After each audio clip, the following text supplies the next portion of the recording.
열왕기하 2장 1절입니다. 열왕기하 2장 1절.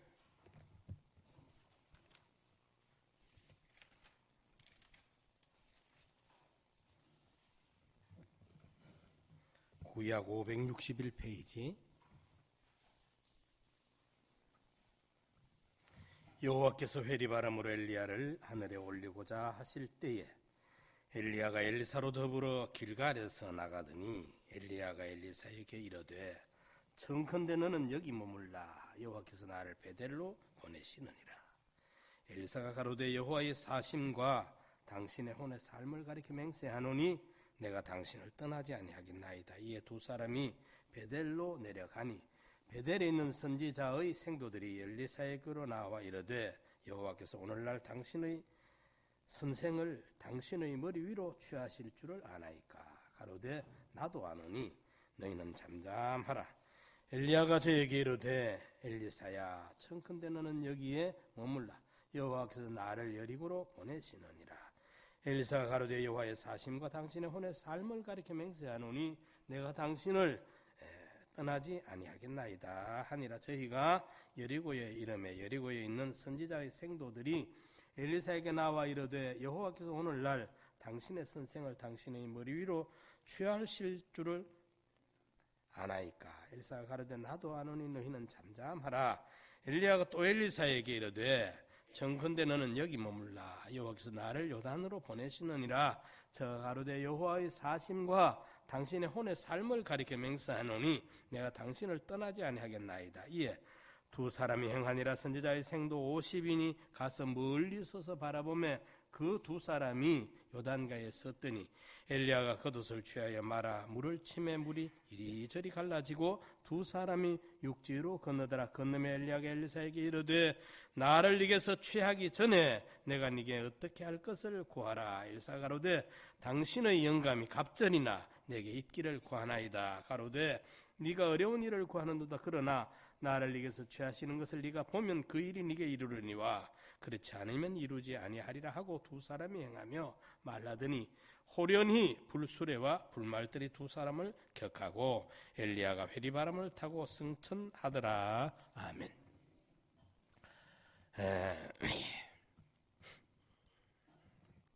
우리 공회의 어떤 교회에서 한 번은 전도사님이 전화가 왔어요. 밤에. 수요일 날 그 교회에서 어떤 특송을 하는 사람이 와서 수요일 날 기타를 치고 찬송을 했는데 그 주동 집사가 이 전도사를 어떻게 붙들고 늘어지고 괴롭히는지 기타를 쳤다고 타락을 했다고. 이런 이 전도사가 어안이 벙벙해서 뭘 잘못했나 싶어가 나한테 질문하라고 전화를 했어요. 목사님 이거 내가 잘못한 겁니까? 니는 어찌 생각하노? 내가 반대로 물었어요. 니는 기타를 쳐도 되나 안 되나 물으니까 멍하고 있어. 전화로. 그래서 내가 질문을 달리 했어요. 성경에 현악기가 있나 없나 물으니까 성경에 비파와 수금과 이거 다 현악기잖아요. 관악기는 있나 없나 물으니까 다 관악기 다 있잖아요. 피리, 통수 다 있잖아. 타악기는 있나 없나? 타악기도 다 있어. 소고치고 북치고 장구치고. 예. 피아노는 있나? 피아노가 없어. 올겐도 없어 성경에. 예. 그때 올겐이 있었으면 올겐을 안 쳤겠어요? 피아노가 있었으면 피아노를 안 쳤겠어요? 그러니까 못 보던 기타를 치니까 그게 그만 타락이라고 난리를 쳐서 그 전도사가 애를 먹어서 그래 내가 현악기, 관악기, 타악기가 있나 물으니까 지가 이제 그 젊은 전도사가 감이 좀 잡히는 모양이라 해결이 되는 모양이라. 예. 제가 실수를 한번 했어요. 필리핀 그 멕시코계 미국 선교사님 제시 목사가 우리 교회 왔을 때 내가 저 강단을 한번 세웠어. 설교를 세웠는데 이 옷을 말입니다. 내 생각에는 넥타이를 탁 매고 양복 탁 입고 이래 서야 되는데 넥타이도 안 매고 양복도 안 입고 이래 노타이를 입고 설교를 하는 게 내가 설교를 시켜놓고 영 찝찝해 마음이 기분이 상쾌하지 않아 하고 은혜가 안 되고 영 그래. 내가 무식했던 거예요.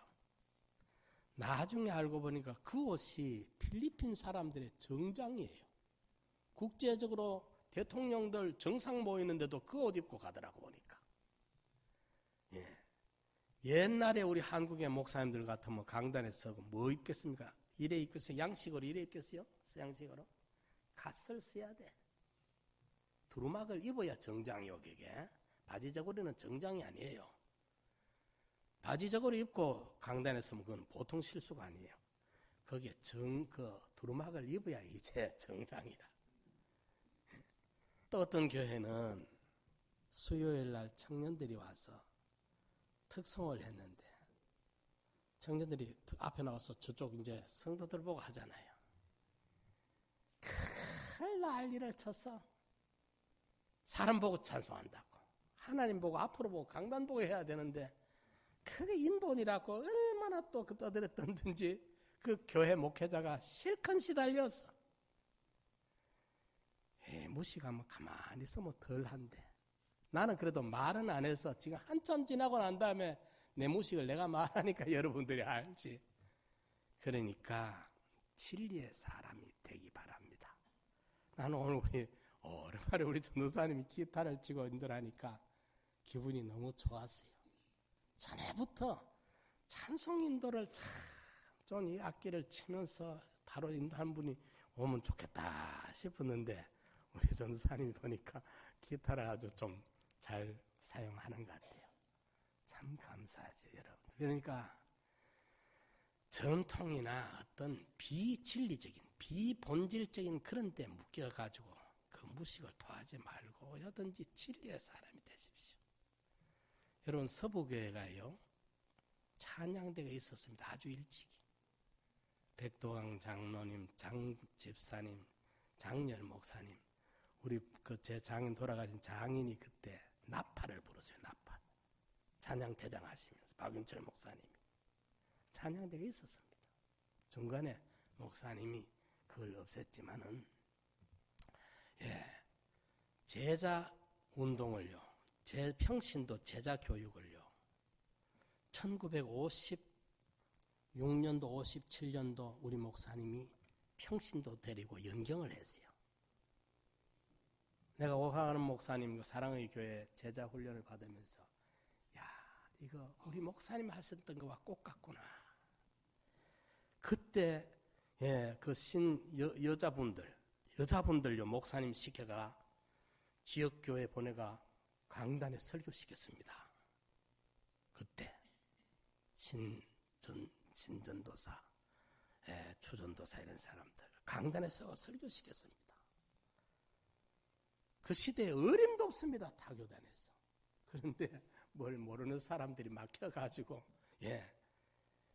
꽉 막혀가 자유를 못해요. 어쩌든지 자유해야 됩니다. 진리를 알면 자유합니다. 진리 모르면 제도에 붙들려 맥혀가지고 율법에 꽉 막혀가지고 의와 인과 신을 버리는 사람이 되고 맙니다. 더 큰 걸 잃어버립니다. 그래서 이제 저는 그렇게 생각합니다. 어떤 경우더라도 마음은 완전히 끝까지 열어놔야 됩니다. 끝까지 제한시키지 말고. 그리고 가족 부대는 바꿔야 됩니다. 제도와 틀은. 중요한 것은 새 포도주가 담겨져야 됩니다. 부대는 그렇습니다. 그 안에 진리, 교훈이 어떤 교훈이 담기느냐 그게 중요하니까 정말 제대로 좀 진리를 알아가 진리의 사람이 되고 진리의 자유자가 좀 되어져야 돼요. 그렇지 않으면 어리석어가지고 헛된 데 붙들려 맥혀가지고 자기도 막히고 남도 막히고 죄를 저집니다. 오늘 본문에 이 본문 우리가 잘 아는 본문입니다. 영감의 갑절을 구한 그 엘리야 이야기인데 이 요즘 와서 제게 정말 너무 절절하게 느껴졌어요. 지난 금요일 전에도 이 말씀을 나누었는데 엘리사가 왜 엘리야에게 그 영감의 갑절을 구했을까? 그때 엘리야는요, 그 시대에 하나님을 대행해서 엘리야가 축복하면 무엇든지 다 됩니다. 아하스를 이방의 왕으로 세우고 예후를 이스라엘의 왕으로 세우고 엘리야를 계대한 그 시대의 하나님의 그 사역을 감당하게 하는 이런 엘리야가 축복하면 모든 것이 다 이루어지는 왕도 세워질 만한 이런 축복권을 갖고 있는 엘리야였는데 그 어렵게 따라간 자리에서 마지막 순간에 소원을 물을 때 영감의 갑절을 주십시오.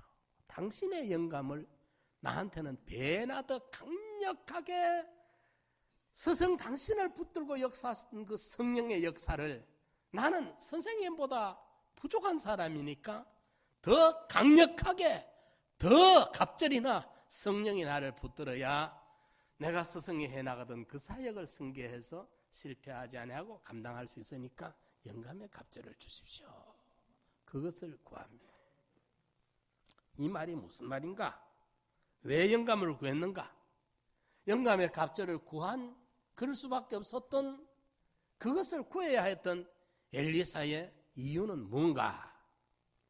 또 영감은 영감이라는 걸 뭔지를 좀 알아야 돼요. 우리 목사님이 이 설교를 많이 하셨습니다. 그리고 양성원 일기 졸업생 때 이 설교를 하셨어요. 그런데 이튿날 아침에 어떤 목사가 이 설교를 다시 한다면서 망쳐버렸어. 새벽기도에.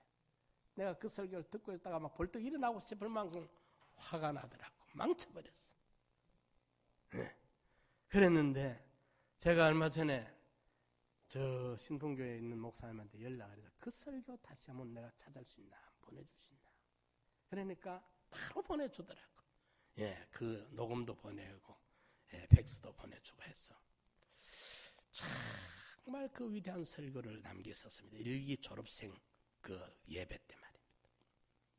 그 전에도 수도 없이 했고, 그때 일기 졸업생 설교 때 그 설교를 제가 잊지 않고 있습니다. 뜨거운 설교를 말입니다. 영감의 갑절을 구한 이유가 뭐냐? 먼저 우리가 이제 엘리사가 엘리야의 사역을 마칠 즈음에 하나님이 엘리야를 부르실 때쯤 되었습니다. 그때 이제 엘리야를 따르는 엘리사가 엘리야와 함께 이 본문에 보면은 두 스승과 제자 사제가 걸어가는 통과하는 노정이 있어요. 지명이 여기에 기록이 되어 있습니다. 제일 먼저 출발해서 가는 데가 길갈이라는 곳이고 그 다음에 간 곳이 베델이라는 곳이고 세 번째 나오는 이름이 여리고고 네 번째 나오는 지역이 요단강입니다. 그리고 마지막 다섯 번째가 회리바 몰아치는 그 마지막 순간 모래바람이 눈을 뜰 수 없는 그런 상황에 처하게 되는 그 장면이 나오는데 이 먼저 우리가 이 노정을 이해를 해야 돼. 우연한 그 지명을 성경에 그냥 별 의미 없이 기록한 것이 아닙니다. 첫째, 주의 길을 따라가는 우리 성도들, 믿음의 걸음을 걸어가려고 하는 우리 성도들이 만나게 되는 걸음이 첫째 이름이 길갈인데 길갈이라는 지명은 성경에 동이름 같은 이름의 두 지역이 있어요. 하나는 광야를 이제 지나 홍해를 지나서 광야에 40년을 지나고 요단강을 건너가지고 가나안 땅에 들어오면 길갈 평야가 있어요. 요단강을 건너자마자 그 길갈 평야에서 진을 치고 여리고를 이제 공략하는 여리고 성과 요단강 사이에 있는 그 들판이 길갈이라는 곳이에요. 거기에는 어떤 면이 가장 기억의 성경에 기록된 대로 유명하냐 하면은 광야 40년 동안은 만나를 먹어요. 요단강을 딱 건너 길갈에 와서 거기서 처음으로 가나안 땅에 농사를 짓게 돼요. 그래서 길갈 땅에서 농사를 지은 그 농사를 제가 먹게 될 때 비로소 만나가 중지가 됩니다. 그렇기 때문에 이 길갈이라는 곳은 길갈 평야인데 의식주의 문제가 해결되는 곳이에요. 또 다른 길갈은 뭐냐 하면 엘리사가 신학교를 세우고 선지 생도들을 가르치던 지명이 하나의 길갈이라는 곳이죠. 신학교를 세워서 교육하던. 거기에서도 그 신학생들이 먹을 것이 부족했는데 들에 가서 그 들외를 따다가 먹다가 독이 있었는데 문제가 해결되어지고 의식주 문제가 해결되는 그 이야기가 거기도 등장을 해요. 이 길갈이든지 저 길갈이든지 두 곳이 다 먹는 문제를 가지고 성경에 드러나는 지역이에요. 그래서 우리는 여기서 주의 인도를 따라 주의 길을 걸어가려고 하면은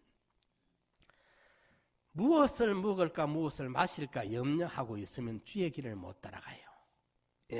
먼저 그 나라와 그 의를 구하라. 마태복음 6장에 말씀했죠. 그렇기 때문에 의식주를 초월해야 갈 수 있는 길이 주의 길이에요. 길가를 통과하는 것은 의식주에 뭘 먹을까 뭘 마실까 여기에 붙들려 있으면 영적인 삶을 못 살아요. 육의 삶을 물질적인 삶에 매임을 받지. 이래서 이 의식주를 초월해야 주의 일을 할 수 있고 주의 길을 갈 수가 있고 영의 삶을 살 수가 있는 것이다. 의식주를 초월하라. 두 번째로 이제 길가를 통과한 난 다음에 만난 지명이 베델이에요. 베델은 믿음의 조상들이 하나님 앞에 제단 쌓았던 곳으로 유명한 곳이 베델이에요. 베델 그러면 하나님 앞에 제단 쌓은 곳이. 야곱도 들판에서 돌을 벽에서 자다가 깨서 돌 기둥에 기름을 붓고 단을 쌓았던 그곳이 베델이에요. 많은 믿음의 족장들이 믿음의 선진들이 하나님 앞에 제단 쌓은 곳으로 유명한 것이 베델인데 베델이라면 제단과 연결되는 의미가 있어요. 제단이라는 것은 제물이 잡아바쳐지는 곳입니다. 우리가 영의 삶을 살려고 믿음의 삶을 살려고 주의 길을 따라가려고 사명자의 이 감당을 하려고 하면은 자기를 잡아바쳐야 돼요. 성경에 주님이 내 제자가 되려거들랑 베델부터 통과해라. 자기를 부인하고 자기 십자가를 지고 나를 쫓으라. 그게 주님의 제자 길을 걸어가는 걸음의 정론이라 이 말이죠. 주님이 정리해준 정론이라. 주의 길을 걸어가려고 하면 자기를 부인해야 돼요. 구약 레위기에는 소제라는 것이 고운 가루로 드리는 제사인데 곡식이 세모제비 네모제비 동그란 거 길쭉한 거 아주 토실토실한 거 삐쩍 마른 거 별의별 모양이 있어도 벌레 먹은 것도 있고 그래도 맷돌 안에 싹 들어 갈리 버리면 어느 게 네모제비인지 어느 게 세모제비인지 없어. 표가 없어. 전부 가루라. 교회 밖에서 성질도 더럽고 혈기도 어수내 품고 별의별절 하다가도 교회 안에 와가지고는 갈아져야 돼. 온순하게 온유함과 겸손함으로 갈아져서 주님의 마음, 주님의 모습으로 우리가 변화돼가지고 그래 꼭 갈아지는 게 뭐냐? 거기에 다른 말로 제물로 바쳐지는 자기가 죽어야 돼요. 그래야 주님이 나를 통해 나타나실 수 있고 나와 세상은 간 곳 없고 구속한 주만 보이로다. 나와 세상이 다 없어져야 주님이 나서서 일하실 수 있지. 내가 생생하게 살아가지고 혈기 다 부리고 오기 다 부리고 성질 다 피우고 하면은 주님 나설 자리가 없어져요. 그러니까 베델을 통과해야 사명을 감당할 수 있고 베델을 통과해야 영의 사람이 될 수 있고 믿음의 길을 걸어갈 수 있다는 사실을 믿으시기 바랍니다. 죽어야 살아요. 예수 믿는 사람들은 죽어야 살아. 베델을 통과해야 됩니다. 그런데 이거 통과 못하고 평생 예수 믿는 사람들이 여기 많아요. 오늘 본문에도 보면 베델에 선지학교가 있는데 생도들이 야야 엘리사 우리하고 적당하게 예수 좀 믿자. 너 혼자 그렇게 독특하게 믿으려고 그래서 하지 마라. 따라가다가 너 스승 하나님 데려가 보면 네 혼자 닭 쫓던 개처럼 혼자 남잖냐. 그러지 말고 우리랑 여기서 적당히 믿자고. 타협의 손길이 옵니다. 유혹합니다. 그런데 그 뿌리칩니다. 엘리사가. 나도 안다. 너가 예수 믿는 정도는 나도 안다. 그러나 나는 그것 가지고 예수 믿는다 할 수 없다. 만족 못한다. 잠잠해라. 너가 아는 건 나도 안다. 잠잠해라. 그들과 어울리지 않습니다. 그들에게 붙들려 매이지 않습니다. 타협하지 않습니다. 따라갑니다. 그런데 여기 이제 자기를 부인해야 돼요. 주의 길을 가려면, 영의 사람으로 살려면, 정말 믿음으로 한번 살아보려면 자기 생각, 자기 욕심, 자기 성질, 자기 열기 이거 죽여야 돼. 이거 못 죽이면 그 베델의 생도로 마치고 말아요. 그 다음에 세 번째 만난 데가 여리고입니다. 여리고라는 것은 우리가 잘 아는 대로 출애굽한 이스라엘이 요단 건너서 가나안 정복할 때 첫 관문이 여리고입니다. 그게 안 무너지면 가나안 정복은 실패입니다. 그런데 그 여리고는 손도 안 대고 하나님 명령 순종했을 때 하나님의 믿음의 역사로 능력으로 무너져 내린 기적이 나타난 곳이 그 여리고입니다. 우리 믿는 성도들 또 특히 목회자들은 보면은 이래 가다 보면은 참 인간이 할 수 없는 초자연적인 기적의 경험도 있습니다. 저도 기도해서 병이 여러 번 나선 경험이 있습니다. 성도들 중 그런 경험들이 있습니다. 인간이 할 수 없는 하나님의 도우심의 기적을 만납니다. 그런데 많은 사람들이 거기에서 된 줄로 알아버려요. 기적이 일어나니까 하나님이 역사해 준 걸 지가 한 줄 알고 그만 교만하고 자랑하고 선 줄로 알고 그 다음에 그만 아무짝에 하나님 앞에 쓰임받지 못하는 그런 사람 많습니다. 하나님의 기적이 여리고의 기적처럼 나타났다 하더라도 거기에 머뭇거리지 말고 멈추지 말고 그게 다가 아닙니다. 기적 그건 하나 표적입니다. 표적. 기적이라 말은 기이한 역사가 나타난 것이 기적이라면 표적이라 말은 그 기이한 역사를 통해서 우리에게 알려주고자 하는 계시의 의미가 들어있는 거라고 말입니다. 표적. 이러니까 기적을 표적으로 깨달아야 돼. 이걸 통해서 하나님이 살아 역사하시고 함께 하시는 걸 깨닫고 더 큰 믿음에 나가야 되는데 그게 다인 줄 알아버리면 오병이어 얻어먹고 난 다음에 그 다음에 또 도시락을 먹으러 가자. 기적의 역사를 일으키신 예수를 만나고 예수를 구주로 영접하고 영생의 구원을 희망해야 되는데 아이고 지난번에 배불리면 이번에 또 얻어먹을 게 있나 가보자.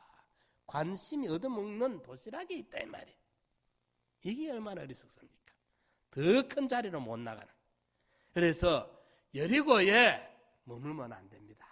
그걸 통과해야 돼요. 그런데 많은 주의 종들이 거기 머물고 있어. 그게 다인 줄 알고 그게 된 줄 알고 가마득한데 아직까지 가야 될 길이. 그 믿음 어린 유치한 믿음의 자리에서 머물고 있는 사람들이야. 거기에 여리고에서도 보면 어디 옛날에나 지금이나 그렇습니다. 보면은 여기에 위대한 종이 기도했던 곳이다.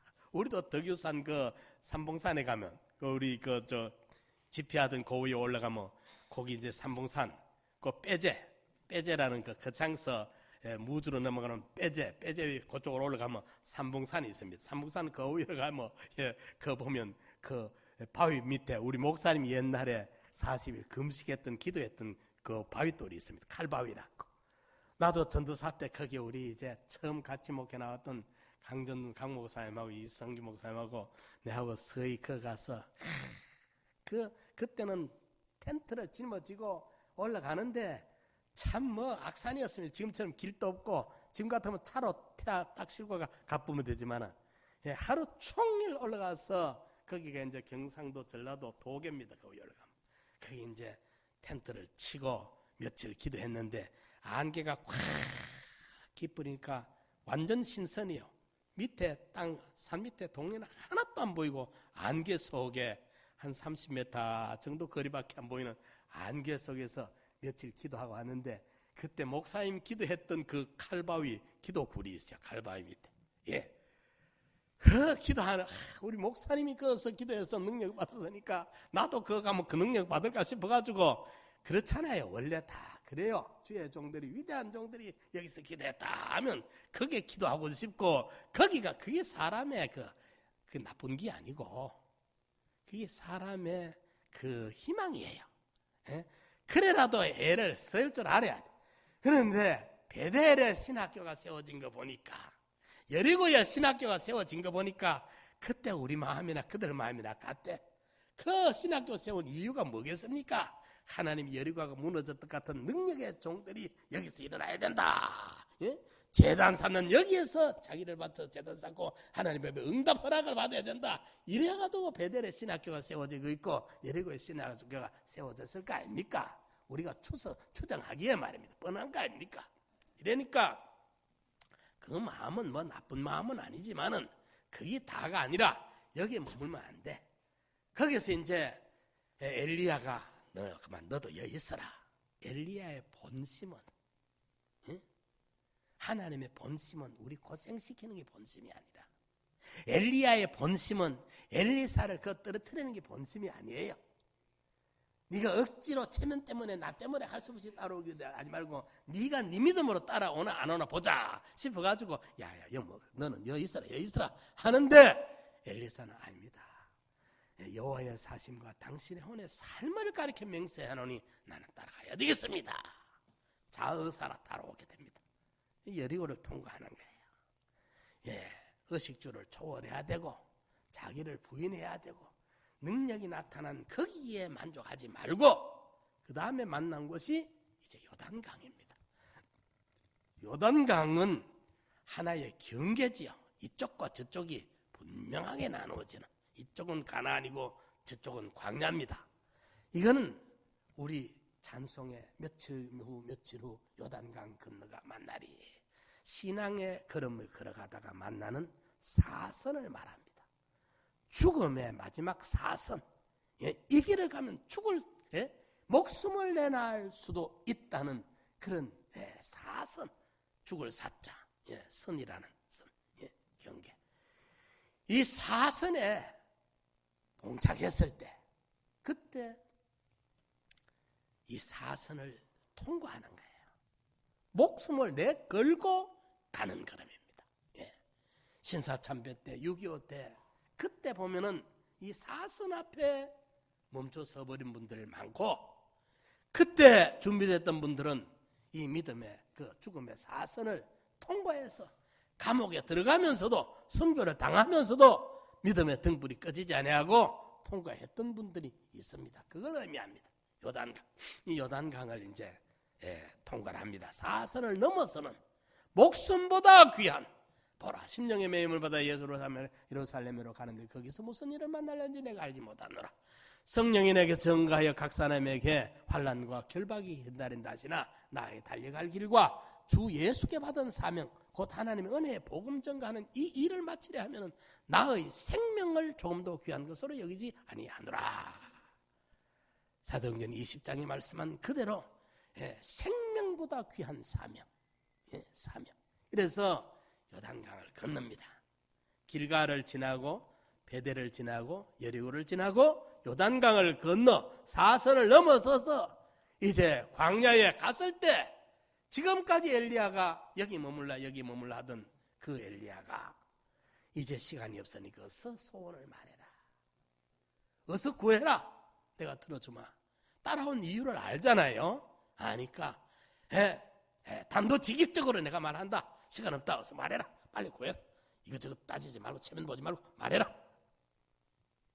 그때 엘리사가 다른 거 다 구할 수 있지만은 하나도 안 구하고 오로지 영감의 갑절을 내게 주십시오. 영감의 갑절을 구합니다. 그때 엘리야는 네가 어려운 걸 구했다. 이루어지기가 가장 어려운 거예요. 그런가 하면은 최고의 귀한 것을 구했다는 거예요. 가치로 최고 귀한. 그러나 이루어지기는 너무도 어려운 거예요. 그게 영감의 갑절. 왜 어려우냐? 지금까지 이 과정을 통과해 와야 돼요. 이래야 1차 합격이 돼. 길갈, 베델, 여리고, 요단강을 건너야 1차 시험 합격한 거예요. 마지막 면접이 남았어. 마지막 2차 시험이 남았어. 2차 시험은 뭐가 어려우냐? 그 광야에 하나님이 엘리야를 어떻게 데려갑니까? 토네이도, 예? 회리바람, 돌개바람이라 하죠, 그죠? 미친 바람. 여기 뭐 방향이 한쪽으로 불면 저쪽으로 불면 요래 돌아서 보면 바람이 지나가지만 이게 막 돌개바람이 이니까 어떻습니까? 이 미친 바람이잖아. 눈을 뜰 수 있어요, 없어요? 눈을 못 떠, 코도 못 떠. 이런데 엘리야가 네가 어려운 걸 구했다. 그 대신에 끝까지 바라봐야 된다. 그때 눈에 장아리 들어가 모래 들어간다, 티가 들어갔다, 눈 감아버리면 놓쳐버려. 끝까지 바라보라는 겁니다. 이게 뭘 말하느냐? 시대마다 보면은요, 6.25 때도 그렇고 신사참배 때도 그렇고 보면 그때 여긴가 저긴가 알롱달롱하게 혼란, 혼돈이 와버려요. 사람이 정신을 못 차리게. 신사참배도 보니까 몇몇 사람들 앞장서 가지고 이 국가적인 사안이니까 신사참배 하도 된다 하자 해보니까 그인가 저인가 싶어가 해버려. 사람들이 뭘 구별도 못하고 혼란을 일으켜버리는 거예요. 눈을 못 떠. 그때 끝까지 안 놓치고 바라봐야 된다. 주의 뜻이 무엇인가, 진리가 무언가, 하나님이 원하시는 그 뭔가를 끝까지 찾으려고 노력하고 애쓰고 해야 되는데 혼돈을 시키는 미친 바람이 불어, 돌개바람이 불어와 버리니까, 토네이도가 불어몰아치니까, 그만 회리바람이 부니까 그만 사람이 놓치기 쉬운데 엘리사는 목숨을 걸고 끝까지 바라야 돼요.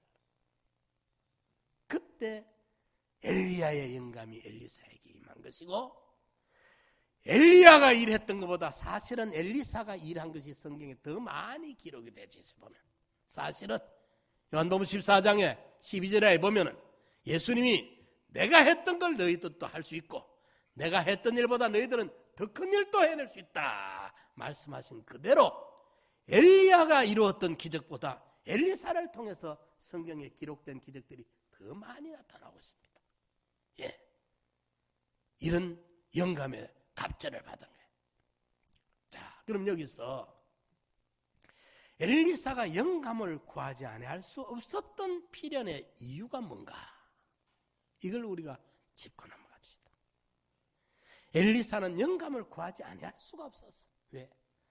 시대가, 그가 처해 있는 시대가, 사회가, 그를 둘러싸고 있는 주변이 너무나도 어렵고 죄악으로 관영해 있기 때문에 그렇습니다. 시대가 악하기 때문에. 그 시대가 이스라엘 역사 중에 가장 어려웠던, 암울했던 아합 왕과 이세벨 시대 아닙니까? 바알이 이스라엘의 국교로 되기까지 됐습니다.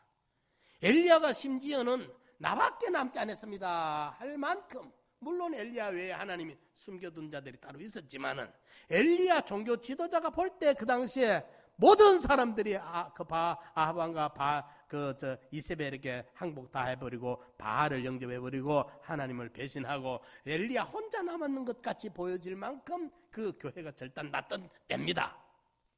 그러니까 이렇게 암담한 이 시대, 이 죄악이 관영한 이 시대, 주변 전체가 말입니다. 이렇게 시대가, 세상이 악한, 세대가 이렇게 악하다. 성령이 도와주지 아니하고는 감당을 할 수 없어요. 성령 하나님이 도와주지 않으면 감당을 못해. 성령 하나님. 그러면 엘리야 시대보다 내가 살고 있는, 우리가 처해 있는 이 시대는 어떤가를 한번 생각해 봅시다. 오늘 우리 시대가 참 여러분 악하다는 걸 우리가 느껴야 됩니다. 이 시대가 얼마나 악하고 두려운가를 우리가 좀 느껴야 돼요. 못 느끼니까 그래. 느껴야 돼. 아주 죄악이 관영합니다. 과거 인류 역사 어느 시대보다도 자아중심, 이기주의로 발달이 되어 있는 시대입니다. 아주 철저하게 이런 문명이 편리를 우리에게 제공하는 반면에 우리 사람들의 심리가 아주 이게 메말라 버리고 강팍해져 버리고 완고해져 버리고 기계 문명에 완전히 지금 사람들의 심리가 악해지고 있는 시대. 시대가 악하다. 시대가 너무나 악해. 사람들의 심리가 악해요. 배금, 황금 만능 시대, 과학 만능 시대, 배금 사상, 과학 만능으로 전부 가요. 과학 만능으로. 영적으로 아주 어두운 이런 시대예요. 시대가 악하다. 여기에 대해서 느끼는 만큼이 성령 하나님의 도움을 요청하지 아니할 수 없게 돼요. 시대가 악하다는 느낌. 예, 세상이 악해요. 두려워요, 정말. 시대가 악하기 때문에 성령의 도움이 없이는 감당을 못합니다. 도와주십시오. 두 번째로는 시대가 이렇게 악한데, 세상이 이렇게 악한데, 내 주변이 이렇게 악한데 이걸 헤쳐나가고 감당해야 될 나는 어린아이라. 내가 감당해야 될, 상대해야 될 이 주변의 정황과 이 사회와 이 시대와 이 시대를 내가 믿음이 양보되지 아니하고 신앙이 유지되면서 헤쳐나갈 수 있는 사명을 감당해 나갈 수 있는 나는 너무 철부지하고 지혜가 부족하고 능력이 부족하고 열정이 부족하고 도저히 이 시대를 감당해가 내가 헤쳐나가고 이겨나갈 힘이 없어. 이걸 느껴야 돼. 못 느껴. 저는 참 이게 말입니다. 두려움이 참 많이 생겨져요. 두려움. 예. 정말 그 젊을 때 뭘 모르고 담대했던, 제가 80년도에 상남교회 올 때 32살입니다. 얼마나 시골뜨기입니까? 그때 참 담대했습니다. 실제로 담대했습니다. 내 마음에 두려운 게 없었습니다. 서울 시내가 내 눈알에 들어왔지 서울 시내가 나한테 크다고 안 여겼습니다. 실제입니다. 내가 받은 그 목사님을 통해 받은 진리의 긍지가 나를 그만큼 든든하게 해줬습니다. 실제로 대담했습니다. 그런데 지금은 그렇지 못합니다. 솔직히. 왜 그러냐? 그때만 해도 너무 어렵고 지금 보니까 참 하나님의 도움이 없이는 꼼짝을 못한다는 게 느껴져요. 하나님의 도움이 없이. 수시로 무시로 언제든지 우리는 공격을 받을 수 있는 노출되어 있어요. 사탄이 언제 어떤 것으로 우리를 공격할는지 몰라요. 실제. 이러니까 젊을 때 느끼지 못하던 그런 두려움이 사실 많아요. 예. 질병이 공격할 수 있고요. 암으로 찾아올 수 있고요. 인간관계로 찾아올 수 있고요. 젊을 때는 그런 걸 전혀 걱정 안 해봤는데 사실 우리는 마지막 하늘나라 주님 앞에 서는 그날까지 보혜사 성령이 우리를 지켜줘야 안심이 되지 내 스스로는 감당할 수 없습니다. 몰라서 한 만용을 부리지 알고 보면요 하나님의 도움이 없으면 안 돼. 예? 우리 삶의 현실에 찾아와서 도우시는 하나님을 그분을 성부라 하지 아니하고 성자라 하지 아니하고 성령이라 합니다.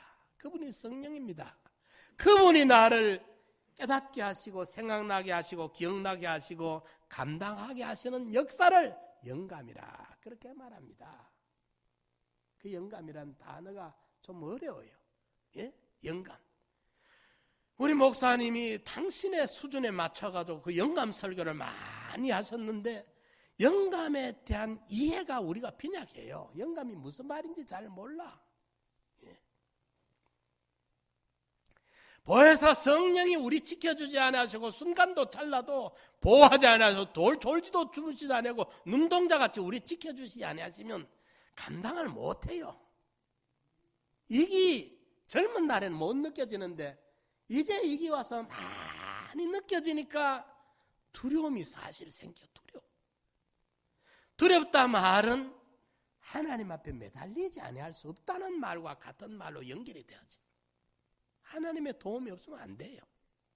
이러니까 옛날에 이 설교를 들으면서 은혜 받을 때 몰랐던 이 설교의 말씀에 이 절절함이 이제 와서 지금 필요한 거예요. 주여 도와주십시오. 내 손 잡아주십시오. 주님 감당하게 해주셔야 됩니다. 내 힘으로 누구를 못합니다. 이거는 고백하지 아니할 수가 없어요. 철이 없어서 모를 때 못 느꼈던 것뿐이지 아니까 갈수록 겁이 나는 거예요. 인생을 살아가면서 나이는 들고 80, 90대에서 정신없고 의미 없는 인생을 내가 살면 어쩔까 하는 그것도 두렵고요. 응? 어떤 질병이 우리를 공격하려는지 그것도 사실 두려워. 아이고 우리 목사님 믿음이 저리 없는가. 여러분들 하실 분도 있을런지 몰라도 이거 너의 믿음을 가져야 돼. 그렇기 때문에 믿음이 필요한 거예요. 이렇게 두렵기 때문에 도움을 받게 되는 거예요. 성령이여 도와주십시오.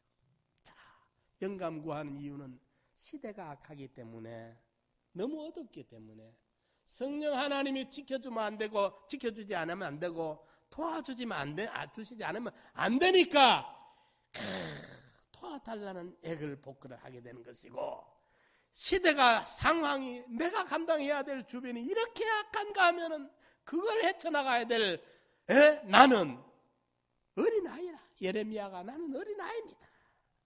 이사야가 선지자들이 다 깨닫는 사람들이 내가 어린아이입니다. 내가 무슨 재주를 합니까? 여러분 모세가요 젊을 때는 40대는 지가 나서가지고 하늘을 뚫을 것 같은 패기와 만만한 그런 기백을 가지고 나서가지고 한 거 뭡니까? 사람 죽이고 도망자가 됐어요. 그거밖에 한 게 없어. 그 이제 위대한 광야에서 양치면서 아이고 좋은 세월 다 지나갔고 이제는 별 볼 일 없이 쓸쓸한 광야에서 양을 치면서 별 볼 일 없는 그런 인생으로 끝나는 줄 아는데, 그때 하나님이 부르시니까 사양을 하여. 아이고 나는 못합니다. 나는 말도 못합니다. 나는 대중 앞에 설 사람이 아닙니다. 젊은 날 40대는 어땠습니까? 내가 이 민족을 구원하고 내가 안 나서고 누가 이 민족을 구하겠느냐. 내가 나서겠다고 나서다가 그 패기가, 용기가, 기백이 대단했죠. 그러다가 퍽 거꾸러지고 말았어요. 도망자가 되고 말았어요. 그랬는데 40년 후에 이제 별 볼 일 없고 옛날의 젊음의 기백이, 젊음의 패기가 다 식어버리고 고무풍선에 바람이 푹 빠져버린 것 같은 그때 어느 날 하나님이 찾아오셔서 나하고 일 좀 하자 그럽니다. 그러니까 모세가 덜덜 떨어요. 내가 무슨 재주를 합니까? 나는 말도 못합니다. 내가 대중 앞에 못 섭니다. 언변이 이래가 어답니까? 4번이나 사양을 해서. 그래도 하나님은 그때 일하자 하는 거예요. 참 여러분 우리가 어립니다. 지혜가 부족합니다. 무지하기 때문에 죄 짓고 무지하기 때문에 아내들 고생을 얼마나 많이 하는지 몰라. 무지하기 때문에. 우리 몸도요. 조금만 지혜로우면 먹을 것 제대로 찾아 먹으면, 이러면 제대로 좀 살피면 몸도 건강을 은간하면 유지할 수 있는데, 무지해가지고 안 생길 병도 고생도 많이 하고, 일도 죄를 저질러 만들어가 고생 많이 하고, 문제도 생지옥을 지가 만들어가 그 생지옥에 들어가서 죽을 고생을 해내고 있고 그러는 거예요. 지혜가 부족해. 지혜만 부족한 게 아니라 또 능력이 부족해. 알아도 할 힘이 없어. 어린아이요. 이러니까 그만 좀 속된 말로 너무 까불대지 말고 너무 금방 떨지 말고 겸허해야 돼. 알면 겸허할 수밖에 없어요. 내가 자신만만하게 하겠느냐. 전에는 옳은 거 있으면 앞뒤 내놓고 옳은 거 주장했는데, 내가 이걸 어떻게 이 말 한다고 나는 어떠냐 생각하면 이제는 쉽지가 않아요. 조심. 모임을 피하는 이유도 그런 면이 나는 있습니다. 실제로 모임에 가보면 내가 죄를 져. 내가 뭐 의인이라고 완전한 자라고 그 자리에 서가 해놓고 나면 은혜가 안 돼 와서. 설사 정당한 말을 했다 해도 할 말을 했는 것 같아도 별 도움이 안 돼. 그거 안 해도 돼요. 내 구원에 손해볼 거 없어. 이러니까 어린아이라. 그러니까 엘리사가 성령 도움밖에 요청할 길이 없어요. 딴 방법이 없어. 시대가 가고 시대를 감당해야 될 내가 너무 연약하고 셋째로 내 어깨에 맡긴 대사명.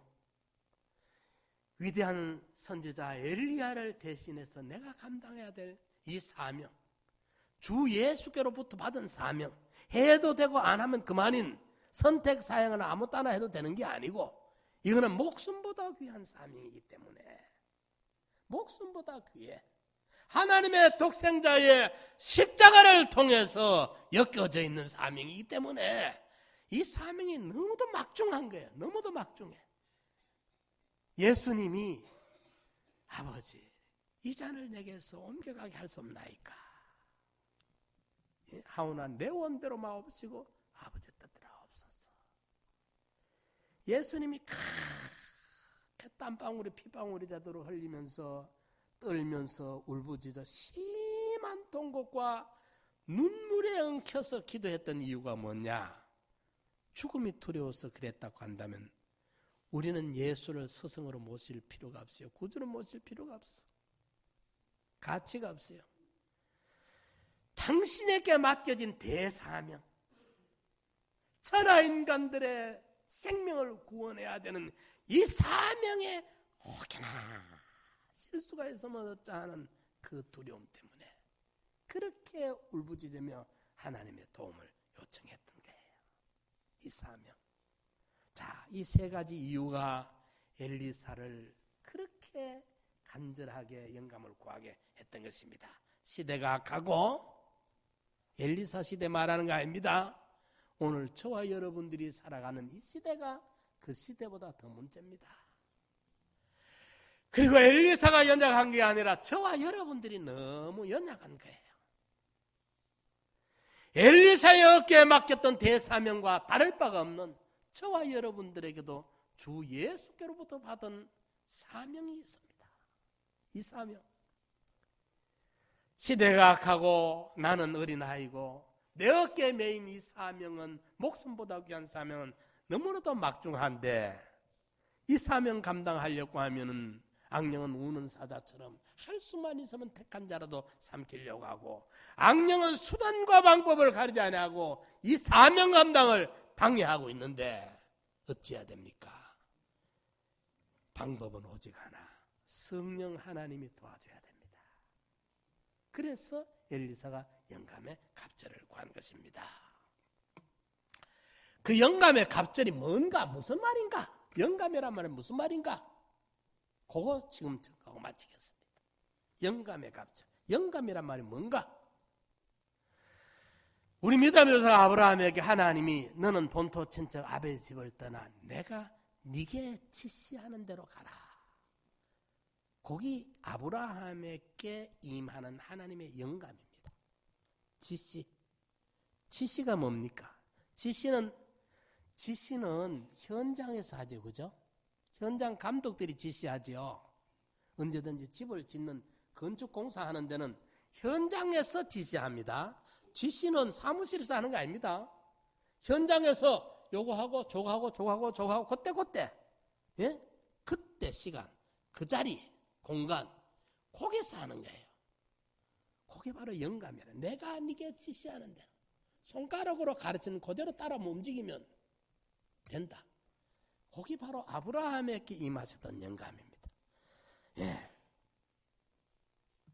모압 평야에서 모세가 마지막 고별 설교를 하면서 이스라엘 백성들을 앞에 놓고 신명기 28장 1절에 네가 네 하나님 여호와의 말씀을 삼가 듣고 내가 오늘날 네게 명하는 그 명령을 지켜 행하라.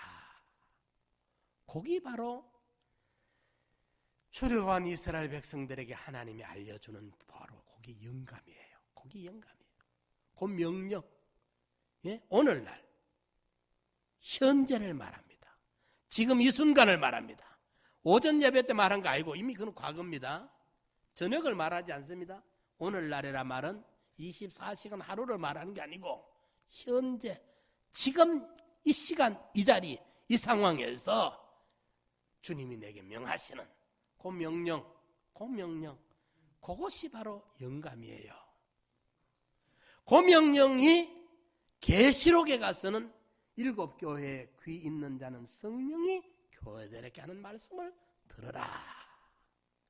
신앙 양심의 귀로 신약시대 성령이 찾아오셔서 알려주시는 성령의 음성, 그게 바로 영감이에요. 그 영감이 여호수아에게는 여호수아야, 모세 하늘 같은 영도자 모세가 서거하고 잔심부름을 하던 여호수아가, 이 젊은 경험 없는 여호수아가 갑자기 이 엄청난 한 민족을 이끌어야 되는 이 부담을 짊어지고 얼마나 떨었겠습니까? 그때 하나님이 찾아오셔서 여호와야, 너는 여호수아야 마음을 강하게 하고 담대해라. 극히 담대해라. 내가 너와 함께하고 내가 너와 함께하마. 모세와 함께했던 것처럼 내가 너와 함께한다. 내가 너를 떠나지도 않는다. 내가 너를 버리지도 않는다. 고무풍선에 바람을 빵빵하게 불어넣듯이 여호수아에게 성령이 역사를 합니다. 내가 너와 함께하였다는 그 성령 하나님이 여호수아에게 여호와의 신이 찾아오셔서 함께하겠다 하시면서 마음을 강하게 하라, 담대하라. 그때 용기와 격려를 불어넣으시던 그 성령이 바로 영감이에요. 그것이 초대교회 오순절에 성령이 임하니까 비굴했던 제자들이 성령의 충만을 받으니까 마가 다락방에서 피해서 도망가지 아니하고 거기서 기도하며 불철주야 성령 강림을 기다리고, 오순절에 성령의 충만을 받으니까 그 비굴했던 베드로가 폭포수처럼 외치니까 하루에 3,000명 5,000명이 감동을 받고 쓰러지고 예수를 영접하는 이 역사가 일어났던 것이 바로 그게 영감 역사입니다. 성령이 우리에게 임하면 나 같은 머저리를 붙들고 벌거지 같은 인간을 붙들고 하나님이 일하시면, 베드로가 뭐 대단한 줄 압니까? 베드로가 뭐 가진 것이 간단히 좋은 줄 압니까? 타고난 어떤 재능이 위대하고 뛰어난 줄 압니까? 시골뜨기 고기잡이 어부입니다. 성질도 개떡 같습니다. 이랬지만은 성령의 영감이 그를 붙드니까 초대교회에 이 기둥이 되는 거예요. 종교개혁을 할 때 로마 교황청이라는 그 세력이 얼마나 두껍고 큽니까? 호롤단신 루터가 그 교황청을 상대해서 종교개혁을 일으킵니다. 개미 한 마리가 열차 앞을 막고 서가지고 열차를 세우겠다는 것과 다를 바가 없습니다. 그 당시에 교황청의 세력이. 로마 황제도 교황 앞에 가서 밤새도록 무릎을 꿇고 교황 방 앞에서 빌고 기다릴 만큼 교황청의 이 세력이 컸던 겁니다. 그것도 서구 유럽에서 말입니다. 그걸 상대해가지고 한 사람 루터가 종교 개혁을 일으켜 나가는 95개조에 틀린 것을 지적을 하면서 나가는 것은 성령의 영감이 그를 강렬하게 붙들어주니까 감당할 수 있던 것입니다. 영감은 바로 이런 겁니다. 그 영감이요, 멀리 계시지 않아요. 어떤 특별한 경우에만 몇백 년 만에, 몇천 년 만에, 몇십 년 만에 한 번씩 나타나는 그러한 무슨 혜성과 같은 그런 영감이 아니에요. 졸지도 주무시도 아니하시면서 우리 가까이에 계세요. 아주 가까이에. 그런데 어제도 우리 집사님들하고 이래요. 본인들이 그래요. 처음에는 하나님이 함께, 너무나도 하나님이 함께 해준 그건 역사인데, 처음에 몰라 한참 지나고 나서 하나님이 해주신 걸 알았다 그래요. 맞아요. 그 하나님이 그렇게 고마우신 하나님이, 사랑스러운 하나님이, 다정다감하신 하나님이 우리 가정에 찾아와서 그렇게 섬세하게 세밀하게 하나하나를 챙겨서 해결해 주시고, 우리가 알거니와 하나님의 사랑하는 자 곧 그 뜻대로 부르심을 입은 자들에게는 모든 것이 합력하여 선을 이루어지도록 하나님이 일을 해주셨는데도 한이 덜 있다가 아는 거야. 한이 덜이 뭡니까? 몇 년 지나고 난 다음에 깨달아. 우리가 둔감해요. 육신의 생각은 사망이요 영의 생각은 생명과 평강이니라. 영의 생각이 뭡니까? 바로 성령의 생각입니다. 그게 영의 생각이라 할 때 영은 사람의 영이 아닙니다. 하나님의 영입니다. 그 영은 그 영의 생각이 다름 아닌 영감입니다. 성령의 생각이 우리에게 임하면 어디서든지 언제든지 생명과 평강이 이루어집니다. 내가 어제 우리 오전 예배는 이름을 안 밝혔는데 오후 예배는 우리 영학 집사 내가 보면 그 고마워 이래 보면 귀여워. 예배를 이래 보러 가면 어제 그 고백을 하더라고. 큰 고비가 한번 있었어. 자기가 그러는 거요. 자기는 그쪽 일이 전문 아니라 그거 전공한 것도 아니고. 그런데 하나님이 그 일을 하게 해가지고 사진관 하다가도 말아먹었죠. 뭐 직장도 다니겠잖아요. 그런데 하나님이 어느 날 그 일을 하게 하셔가지고 축복을 주셔가지고 지금 거기에 그래도 가보면 그 큰 건물을 지어놨죠. 몇천 평 대지 위에다가 회사 건물을 지어놓고 친구 3사람이 이사 3사람이 돼가지고 대표로 그 활약을 하고 있어요. 하나님이 자기한테 전혀 예상 밖에 그 일을 맡겨줬다는 걸 알고 있어요. 그러면서 지난번에 12월에 그 큰 어려움이 있었는데 그 어려움을 통보받고도 하나도 두려움이 없더래. 이상하게. 그런데 그 다음에 바로 연락 와 그게 해결되더라. 그러기에 내가 그걸 설명을 해줬어요. 그러면서 이거 하나에 한 1,000만 원 하잖아요. 그죠? 그렇죠? 한 1,000만 원 하죠? 2,000? 그런데 나인데 그래요. 그래 자기가 가만 보니까 하나님이 일해 주신 것밖에 없어. 자기가 그 전문한 게 아니라. 그래서 자기가 어찌해야 되겠나 고민하다가 그 하나님의 은혜를 갚는 방법은 이걸 교회에 보니까 우리 교회도 하나고 그것도 조그마한 교회도 또 하나 기증을 했는 거예요. 그래서 교회에 이걸 하나씩 기증을 해야 되겠다. 그래 금년에는 12교회 다달이 하나씩 12교회 하겠는데 목사님 교회 좀 추천해 달라고 그래. 그래서 내가 그 마음을 이래 보면서 네가 복을 받겠구나. 하나님을 감동시키면요. 우리가 하나님을 헛방 하나 감동시키면요. 하나님이 빵 보따리를 들고 오시가 우리에게 갚아주시는 분이 하나님인 줄 믿으시기 바랍니다. 그래 내가 카네기 이야기를 해줬어. 폴란드에서 13살짜리가 미국에 이민을 와가지고 강철왕이 돼가지고 미국의 7,000교회에 전 오르겐을 기증을 했어요. 2,800 도서관에 기증을 했어요. 카네기 홀을 만들고 그뿐 아니고 굉장한 그 사업체를 많이 만들었어요. 구제 사업체를. 그러면서 그분은 돈을 가지고 죽는 것은 수치다.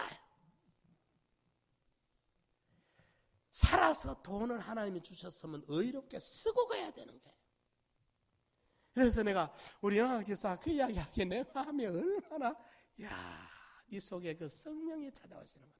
그때 그거 한두 시간에 부도가 날 수도 있는데 마음이 두렵지 않고 그 생각이 안 들더래요. 그게 안에서 넘치는 평화입니다. 영감이 그 속에서 일하고 있는 거예요. 일하고 있어.